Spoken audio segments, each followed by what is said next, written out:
जय श्री कृष्णा। मेरे प्यारे प्रभु प्रेमियों, संत वाणी चैनल जो आध्यात्मिक जगत का आध्यात्मिक, धार्मिक, सामाजिक और जीवन को उत्कर्षित करने वाले सूत्रों को समाज तक पहुंचाने का कार्य करता है, ऐसे समाज में जहाँ धर्म का प्राधान्य हो और धर्म का स्वरूप जन्म से लेकर के मृत्यु पर्यंत तक हो,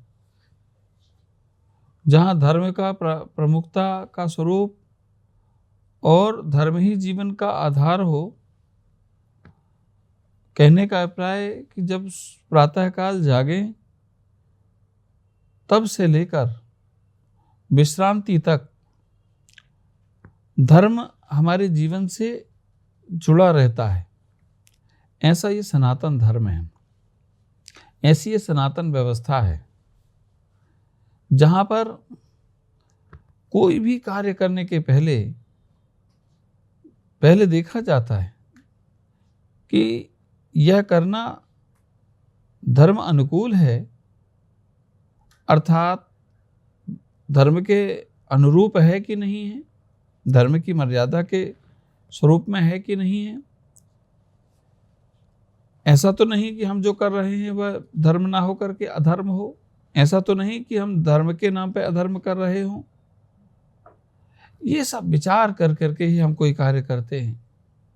धर्म हमारी जीवन की पद्धति से इस तरह से जुड़ा हुआ है, हमारी मनस्थिति से वह ऐसा जुड़ा हुआ है कि कोई भी व्यक्ति एक पल के लिए भी जब धर्म से पृथक हो जाता है तो उसे अपने आप में एक आत्मग्लानि का बोध होने लगता है, और यहाँ तक कहूँ कि वह अशांत हो जाता है।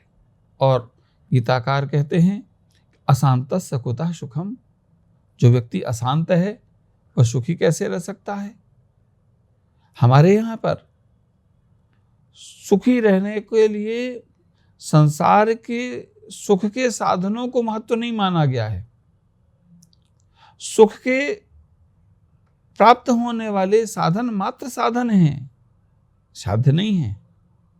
साध्य तो हमारी शांति है, जो चिन्मय और शाश्वत है, जो हमारा आत्मरूप है, जिससे व्यक्ति कभी पृथक ना हो सके, जुदा ना हो सके, विलग ना हो सके, ऐसा आत्मरूप है। तो वो शांति हमारे जीवन में आए और उस शांति से ही हमें सुख मिल सकता है।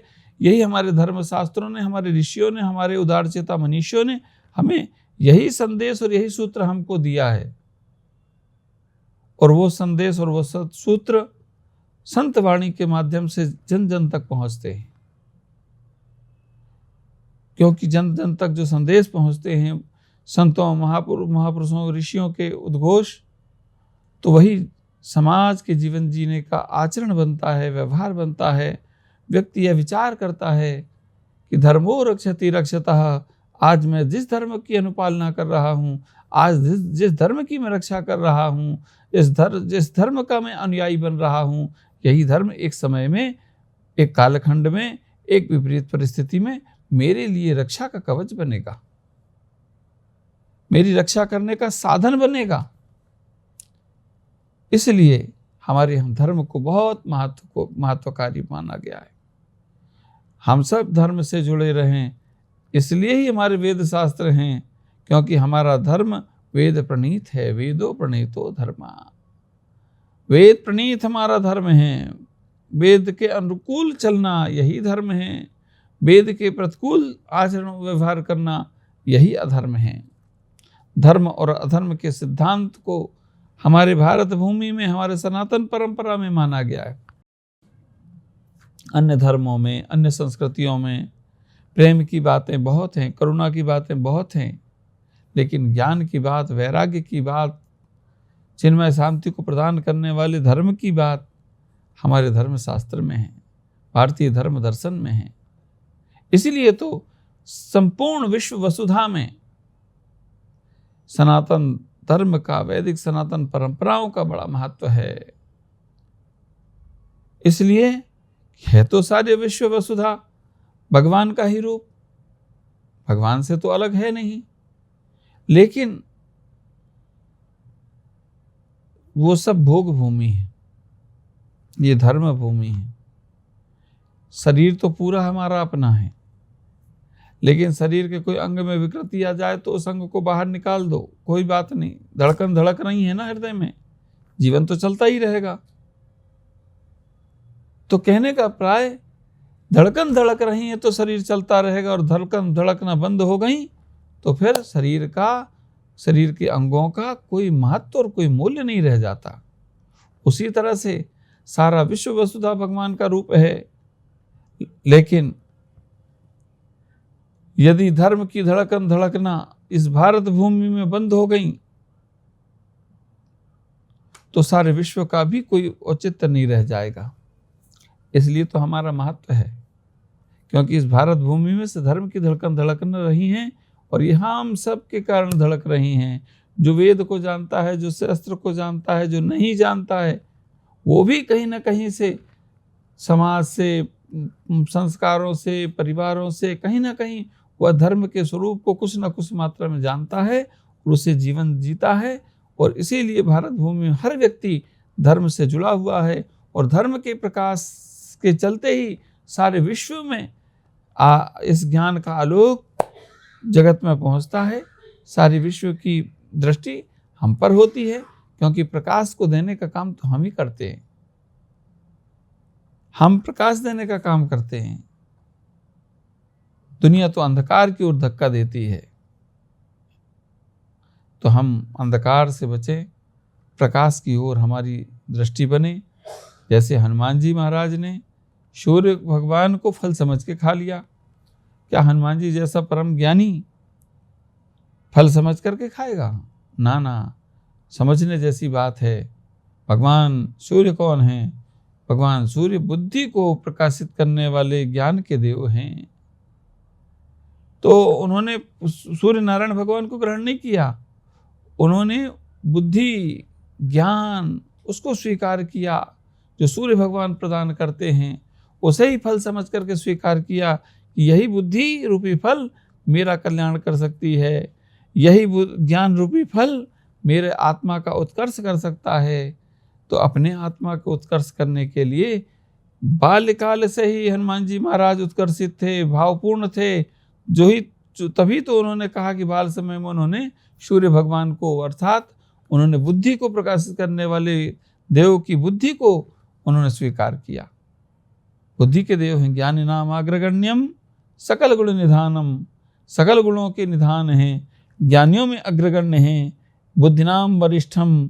ऐसे भगवान हनुमान जी महाराज हैं। तो हमारे यहाँ पर बुद्धि, ज्ञान, वैराग्य, इन सब की अपनी अपनी जगह में अपनी अपनी तरह की महिमा है। आप सभी उसी महिमा से महिमावंत बने और अपने जीवन को आत्मा के कल्याण के मार्ग में लगा करके प्रगति पूरित आयामों को प्रशस्त करते हुए, लौकिक और अलौकिक हेतुओं को प्राप्त करते हुए, और माँ भगवती राज राजेश्वरी त्रिपुर सुंदरी जो श्री विद्या की रूप में अधिष्ठात्री के रूप में हैं, उनकी कृपा को प्राप्त कर सकें। भविष्य में देखिए समय आ रहा है नवरात्र का आरंभ हो जाएगा। ये नवरात्र का आरंभ हमारे लिए नवजीवन का आरंभ है, क्योंकि यहीं से नव संवत्सर का आरंभ हो जाता है। नव संवत्सर नव स्वरूप प्रकार से हमारे जीवन में नव संकल्पनाएं जागें, नव विचारों का उद्गम हो, उद्भाषित हो नव संस्कार, और हम सबका कल्याण कर सकें। ऐसा भाव इस नवरात्र की आराधना में आता है। नवरात्र में नौ देवियों की आराधना करें, नौ शक्तियों की आराधना करें, और नौ शक्तियों की आराधना करके, क्योंकि शक्ति जो है वो अपने आप में तो बहुत महत्वपूर्ण है। आप समझ जाइए कि ये बल्ब जल रहा है, लेकिन इसके अंदर में जो करंट है वो दिख तो नहीं रहा है, लेकिन ये प्रकाश उसी करंट के चलते है, उसी विद्युत के प्रवाह के चलते है। दिखता नहीं है लेकिन होता है। उसी तरह से शक्ति दिखती नहीं है, लेकिन शक्ति का प्रभाव तो दिखता ही दिखता है, और उसी से देवता भी समर्थ संपन्न होते हैं। ई शिव में से ई जो को हटा दें तो कुछ नहीं बचता है। शिव में जो ई है वही शक्ति है। यदि वो शक्ति ई हट जाए तो शिव भी सौ हो जाएगा। इसलिए शक्ति की आराधना भोगस्य मोक्षस्य करस्ते, भोग और मोक्ष दोनों को देने वाली है। उस आराधना को आप करते रहें, जीवन का कल्याण करते रहें। हमारी बहुत बहुत शुभ अनुशंसा है। आपको नव संवत्सर की भी शुभकामना है और संत वाणी को बहुत बहुत साधुवाद है, जो अपने आध्यात्मिक जगत में वो लोगों के कल्याण के लिए कुछ अच्छा कार्य कर रहे हैं। जय श्री कृष्ण।